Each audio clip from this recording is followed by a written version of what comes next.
Guys, তো আজকে তোমাদেরকে কি ব্লগ শেয়ার করব? কোনো ব্লগ শেয়ার করছি না আমি জাস্ট একটা ছোট ভিডিও।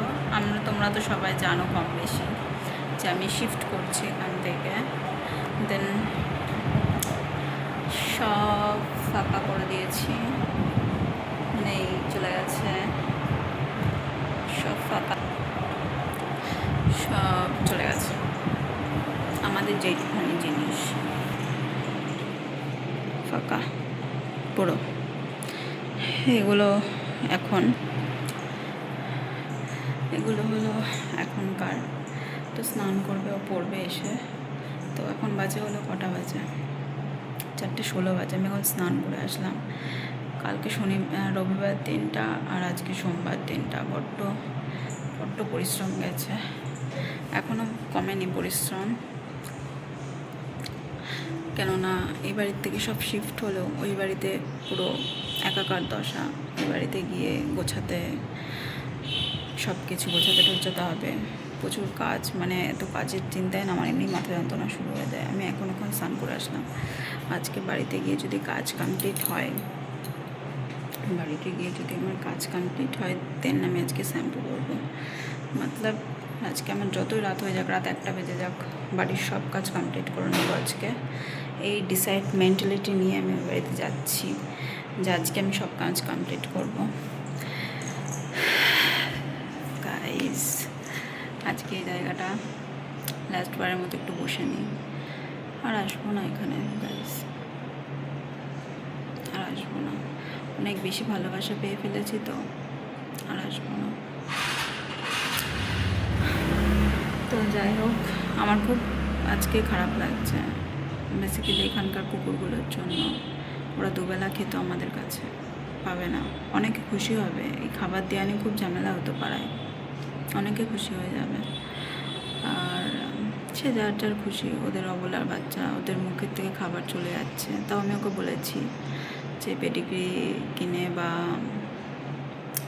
বিস্কুট কিনে এনে ওদের দিতে। বিস্কুট কিনে আর কদিন চলে? বিস্কুট কিনে তো আর চলে না। আমি বলেছি পেডিগ্রি কিনে, এখন তো চালিচেরির জন্য কেনা হয় না, কিন্তু ওদের জন্য একটু কিনতে বলেছি।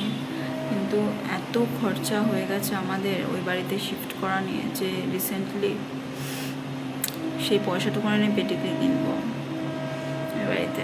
বেসিক্যালি একটা এসির লাইন করতে, এসি নিয়ে যেতে, ঠিক আছে। আজকে এসিটা নর্মাল এই বাড়ির থেকে খুলে ওই বাড়িতে নিয়ে লাগালো 3600 টাকা নিয়ে গেল। এসির লাইনটা যেদিন করাতে গেছে সেদিনকা প্রায় 6000 টাকার কাছাকাছি, তাও বেশি, 5800 কত টাকার জিনিস, আর 700 টাকা না 800 টাকার লেবার চার্জ, মানে মিস্ত্রির চার্জ নিয়েছে। সব কিছুতে বহুত টাকা খরচাই, এতবার করে এত মালপত্র নিয়ে যাওয়া। টোটো ভাড়ার তো ঠিক নেই। আজকে আমাদের টোটো ভাড়া চলে গেছে 150 টাকা। 150 টাকা টোটো ভাড়া এখনও যাবে, এখনও আমরা যাইনি, এখনও যাবে। তার মধ্যেও আমার হাজব্যান্ড বারবার করে গাড়ি করে গিয়ে অনেক জিনিসপত্র রেখে এসছে, হচ্ছে না। তাও বহুত, মানে বলতে পারো এক প্রকারের, মানে এক মুঠো টাকা নিয়ে নেমেছি, একদম জিরো হ্যান্ড হয়ে আমরা ওই বাড়িতে ঢুকছি। সব কিছু ঠিক আছে, বাট তারপরেও না সব কিছুর মাঝখানে একটা অদ্ভুত খারাপ লাগা কাজ করছে কুকুরগুলোর জন্য, বিশেষত চালিচেরি। ওরা কিন্তু প্রথম থেকে এখানে থেকে অভ্যাস। ওখানে গিয়ে ওরা সারা রাত, কালকে চালিচেরি খুব একটা ভালো করে ঘুমায়নি। ঘরের জিনিসপত্র সব এলোমেলো হয়েছে, তো ঘুমায়নি। আমরাও রাত্রেবেলা খুব একটা ভালো ঘুমোতে পারিনি কালকে। ওর জন্য অসম্ভব মাথা যন্ত্রণা করছে। আমার হাজব্যান্ডকে নিয়ে আরও চিন্তাও, বারবার রোদের মধ্যে যাচ্ছে আসছে। এত তো পরিশ্রম তো খুব একটা করে না রোদের মধ্যে, ও যাচ্ছে আসছে। যাই হোক, তো ওরা ঘুমোয়নি, আমাদেরও ঠিকঠাক করে এত টেনশানে আমাদেরও খুব ভালো ঘুম হচ্ছে না। তো ঘুম তো বলি মারো, ঘুমের কথা বাদই দাও। একটা মেন্টালি একটা চাপও আছে ওই বাড়িতে যাওয়া, বহুত চাপ। মানে হ্যাঁ, আমরা প্রথমবার এই জিনিসটা ফিল করতে পারিনি। যখন আমরা ওই বাড়ির থেকে এই বাড়িতে এসেছিলাম না, এই জিনিসটা ফিল করিনি, যেটা এইবারে ফিল করে যাচ্ছি। আর কোনোদিনও শিফট করবো না ওই বাড়ির থেকে কোথাও। বেসিক্যালি আর কোথাও যাওয়ার ইচ্ছা নেই আমার ওখানেই থাকার ইচ্ছা আছে। আর যাই হয়ে যাক, আর জিনিসপত্র নিয়ে এদিক ওদিক অসম্ভব। আর ছোটো হোক বাবা ভেঙে চুরে পড়ে যাক, ওই ভাঙা করে আমি থাকবো। এখান থেকে এত অতিরিক্ত ভালোবাসা মানুষের পেয়ে গেছি, আর দরকার নেই ভালোবাসা আমার কারোর কাছ থেকে। তো যাই হোক, যা দিয়েছি তার ডাবল পেয়েছি, যা দোষ করেছি তার 3 গুণ কথা শুনেছি, সব কিছু মিলেমিশে একাকার। তাই আজকে ব্লগ বা ভিডিও কিছু বানাতাম না, কিন্তু আমার একটা অদ্ভুত খারাপ লাগছে, কেন বুঝতে পারছি না। চালিচিরিকে নিয়েও টেনশানে আছি, ওরাও নতুন জায়গায় যাবে, কীভাবে অ্যাডজাস্ট করবে, ওদের একটা অ্যাডজাস্টমেন্ট ব্যাপার থাকে না। ওরা তো বলা না, ওরা তো কিছু বোঝে না, ওরা ব্যাপারটা বুঝতে পারছে না। কালকের থেকে জবের থেকে জিনিসপত্রগুলো সরেছে এদিক ওদিক, চালি খাওয়া দাওয়া খুব একটা করছে না। চেরির কথা তো বাদই দাও, সারা রাত ঘুমায়নি চেরিটা। একবার উঠছে বসছে এই করছে, তাকিয়ে থাকছে হা করে মুখের দিকে। কি বলবো, ওদের টেনশন, ওদেরও একটা খারাপ লাগে, ওরা তো সব বুঝতে পারে যতই অবলা হোক না কেন। তাই ওদেরকে নিয়ে বেরোবো, একটু পরে আসবে, ও আসবে, একটু স্নান করে নেবে, আবার ওই বাড়িতে গিয়ে স্নান করতে হবে। কারণ ওই বাড়িতে বললাম না, একদম গলা অবধি কাজ, কারণ সব এলোমেলো, মানে এই বাড়ির যা নিয়ে গেছে সব এখানে এলোমেলো হয়ে পড়ে আছে। তাও কালকের খাট ফাটগুলো একটু সেটিং করে নিয়েছিল, তো আগে গিয়ে একটা ঘর ফাঁকা করে দিয়ে চালিচেরিকে আগে একটু এসিটা চালিয়ে ওদেরকে একটু শুইয়ে দেবো, কেননা ওরা ঘুমায়নি বেচারা।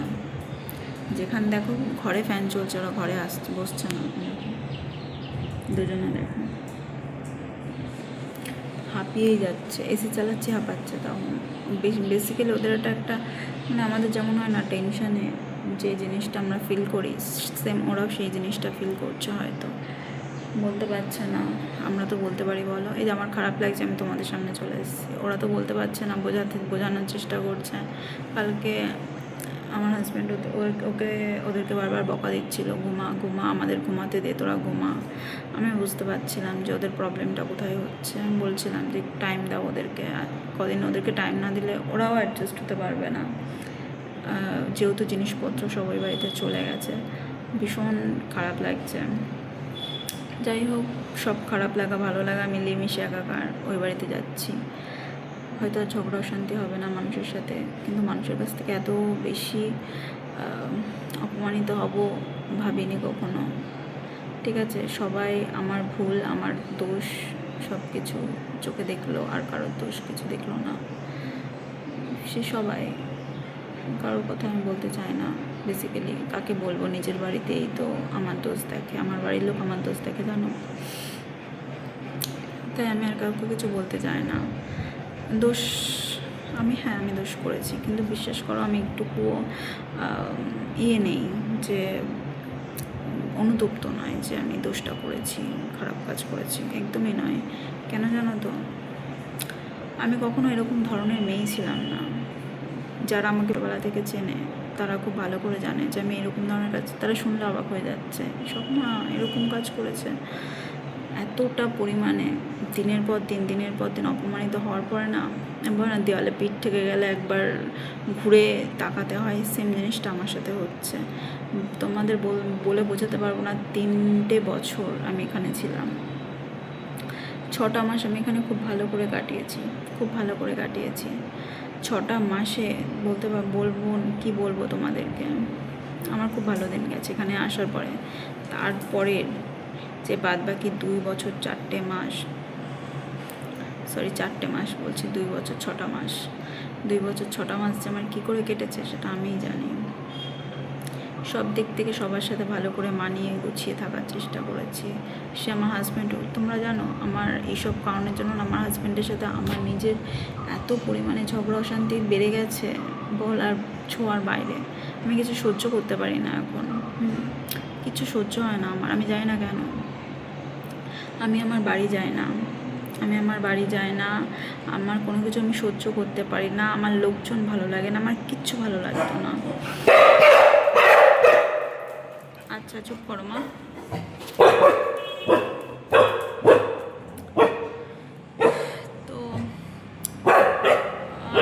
তো যাই হোক, এই সব কিছুর থেকেই আর কি আমি আমার লাইফটা স্টার্ট করেছিলাম, কারণ আমি মানুষের সাথে কথা বলতে চেয়েছিলাম। তো তো সেক্ষেত্রে আমি লাইভটা স্টার্ট করি। দেন এখনও কন্টিনিউ করছি। আমি 2 দিন লাইভে আসছি না, কালকে এসেছিলাম লাইভে। তো এই সূত্রেই আমার আর কি লাইভ স্টার্ট করা। গাইস কি বলছি কেন বলছি জানি না, বাট আমার কিছু ভালো লাগছে না। আমি বেরোই তাড়াতাড়ি করে এখান থেকে। দেন আই হোপ সো যে ভালো লাইফ কাটাবো, ভালো থাকবো, একটু ভালো থাকার চেষ্টা করব। ঝগড়া অশান্তি আর না, আর ভাল লাগছে না। অনেক করেছি, অনেক অনেক অনেক করতে করতে করতে করতে আমি ফেড আপ হয়ে গেছি। যে মেয়ের মুখ দিয়ে গলা দিয়ে আওয়াজ বেরোতো না, সেই মেয়ে আজকে চিল্লামিল্লি চেঁচামেচি সারাক্ষণ। যে মেয়েকে 10টা কথা বললে একটা কথার উত্তর দিত, সেই মেয়ের এখন একটা কথা শুনলে গায়ে চলে সে 10খানা কথার উত্তর দেয়, এমন হয়ে গেছে। তো আমি চাই নিজেকে আবার রিপেয়ার করতে, ঠিক করতে, নিজেকে আবার ভালো জায়গায় রাখতে। যেই জায়গাতে আমি ছিলাম সেই জায়গাতে, জানি না আমি ফেরত সেই জায়গাতে কী করে আসবো, বাট আমি ওরকম হতে চাই আবার।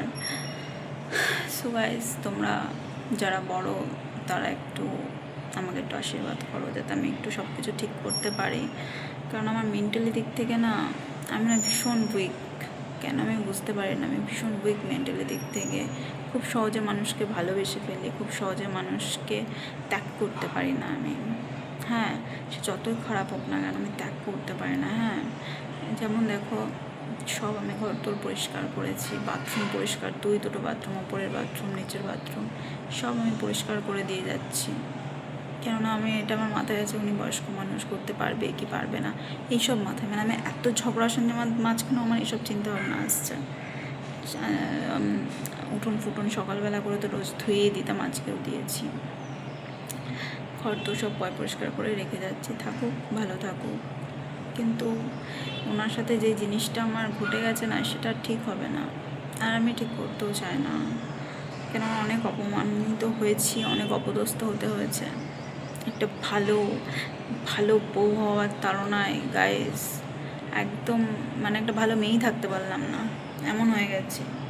যাই হোক, তো চলো ওই বাড়িতে যাই। এর পরের বার থেকে যখন কোনো ভিডিও ব্লগ বা ভাবলাম এই বাড়িতে লাস্ট দিন, আজকে একটু কিছু নিজেরও ভালো লাগছিল না, একটু কিছু বলি তোমাদের। খুব সকালবেলা থেকে এত খাটনি হয়েছে না, যে মানে মাথা যন্ত্রণায় ছিঁড়ে যাচ্ছে। কিন্তু ওই বাড়ি থেকে আমার প্রচুর কাজ রয়েছে।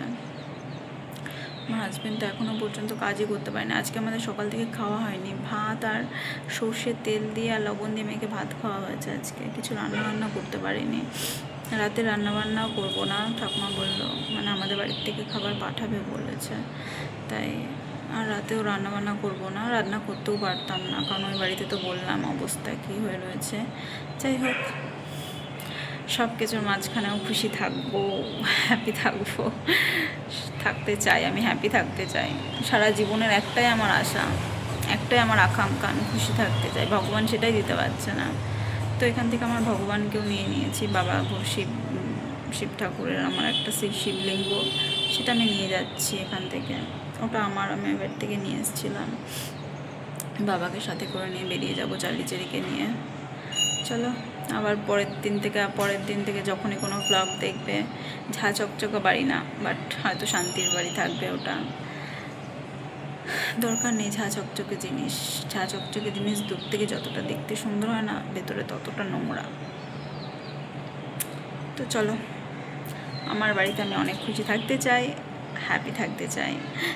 এই ফিলিংসটা আমার কখন এসেছিল জানো? যখন আমি নিজের বাড়ি ছাড়ছিলাম, তখন আমার এর থেকেও আরও বেটার, হয়তো আরও বেশি খারাপ লাগছিল, কিন্তু কিছুটা সেম টু সেম ওরকম ধরনের। কিন্তু তাও আমি খুশি, কারণ আমার ফ্যামিলি হয়ে গেছে, এখন আমার হাজব্যান্ড হয়ে গেছে, আমার 2 বাচ্চা, মানে এই যে 2 পোদাবাজ এই 2জন আছে। তো ওদের জন্য আমাদের খুশি থাকতে হবে, হ্যাপি থাকতে হবে, কেননা ওরা খুব ভালো করে চলো তাহলে আবার নতুন করে সব কিছু নতুনভাবে, নতুন কিছু। যারা আমার পুরনো ব্লগার, যারা পুরনো ব্লগ দেখেছো, তারা আশা করি আর ওইগুলো সব নতুন লাগবে না, আরও পুরনো হয়ে গেছে। বিকজ 3 বছর ওখানে ছিলাম না, ভাড়া ছিল, যাচ্ছে তাই দশা করে দিয়ে গেছে। আমার বাড়িটা গাইস নষ্ট করে দিয়ে গেছে। যাই হোক, নষ্ট করে দিয়ে গেছে তো কী হয়েছে, আস্তে আস্তে নিজেদেরই ঠিক করে নিতে হবে। কিন্তু ইমিডিয়েটলি এখন কিছু ঠিক করতে পারলাম না। যা না বাবা, যা না, সর, সর, এমাই সর। আরে সর না রে বাবা। আসো আসো আসো পরে করি, সর, ঠিক আছে। আসো। তো চলো গাইস যাই ওই বাড়িতে, পরে কথা হবে।